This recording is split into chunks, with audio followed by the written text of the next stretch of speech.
Assalamualaikum warahmatullahi wabarakatuh. Perkenalkan, nama saya Linda Joy, mahasiswi program studi pendidikan Pancasila dan Kewarganegaraan Angkatan 2019 kelas Surabaya. Pada kesempatan kali ini, saya akan menyampaikan sebuah video pembelajaran yang telah saya buat dengan aplikasi Talknow.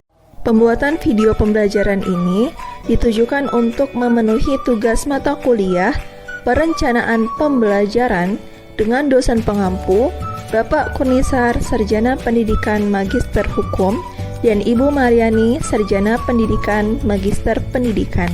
Adapun kompetensi dasarnya adalah 3.4, menganalisis dinamika peran Indonesia dalam perdamaian dunia sesuai Undang-Undang Dasar Negara Republik Indonesia tahun 1945. Sedangkan indikator pencapaian kompetensinya yaitu 3.4.1, menemukan makna hubungan internasional. 3.4.2, menelaah pentingnya hubungan internasional bagi Indonesia. 3.4.3, menganalisis politik luar negeri Indonesia dalam menjalin hubungan internasional.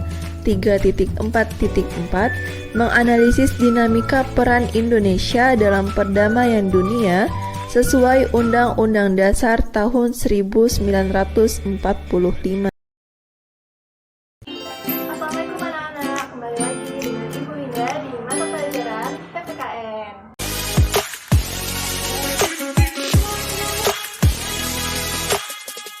Hari ini kita akan membahas materi mengenai peran Indonesia dalam perdamaian dunia melalui hubungan internasional.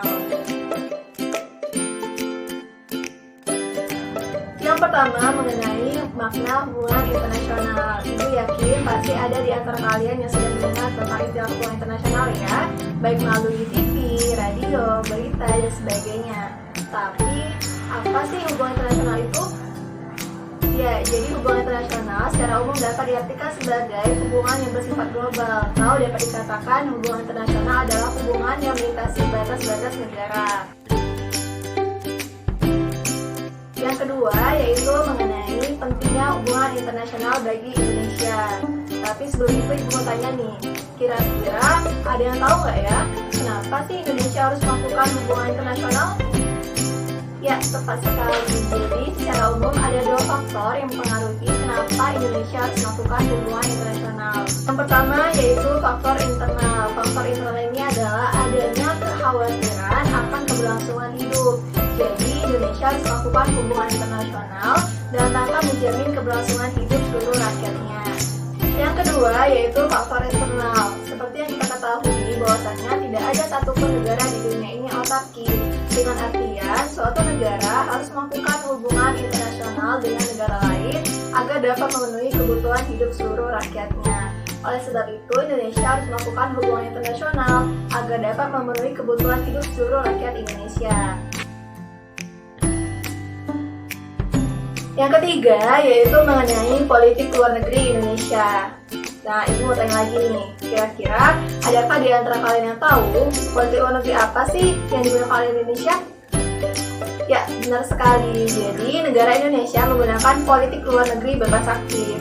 Nah, politik luar negeri bebas aktif ini pertama kali dicetuskan oleh wakil presiden pertama kita, yaitu Bapak Dr. Andes Muhammad Hatta pada tanggal 2 September 1948. Pada saat itu, beliau mengatakan bahwa bangsa Indonesia harus dapat menentukan sikap dan tujuannya sendiri tanpa ada paksaan dari pihak lain. Nah, gagasan inilah yang kemudian diangkat menjadi politik luar negeri bebas aktif yang digunakan oleh bangsa Indonesia hingga saat ini. Yang keempat yaitu mengenai kerjasama internasional yang dilakukan oleh Indonesia.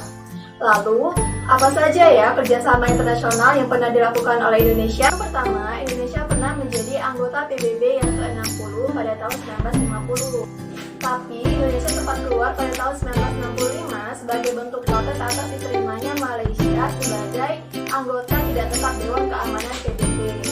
Tapi setelah itu Indonesia kembali bergabung menjadi anggota PBB pada tahun 1966 dan tetap menjadi anggota yang ke-60. Pada tahun 2018, Indonesia berhasil menjadi anggota tidak tetap Dewan Keamanan PBB untuk periode 2019-2020. Yang kedua, Indonesia pernah mempelopori berdirinya KAA atau Konferensi Asia Afrika pada tahun 1950 yang pertama kali diselenggarakan di Bandung. Nah, Konferensi Asia Afrika ini dihadiri oleh negara-negara di kawasan Asia Afrika. Pada tahun 2015, Konferensi Asia Afrika kembali dilaksanakan di Indonesia dan dihadiri oleh berbagai negara di kawasan Asia Afrika. Yang ketiga, Indonesia pernah memprakarsai berdirinya GNB atau Gerakan Mangrove pada tahun 1961. Dengan adanya GNB ini, maka dapat meredakan ketegangan yang terjadi antara Blok Timur dan Blok Barat.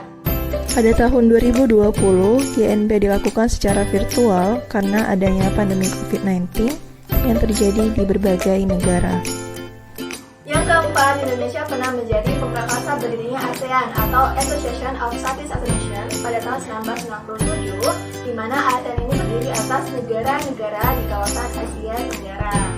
Sama halnya dengan GNB, konferensi tingkat tinggi ASEAN pada tahun 2020 juga dilakukan secara virtual. Segala perhatian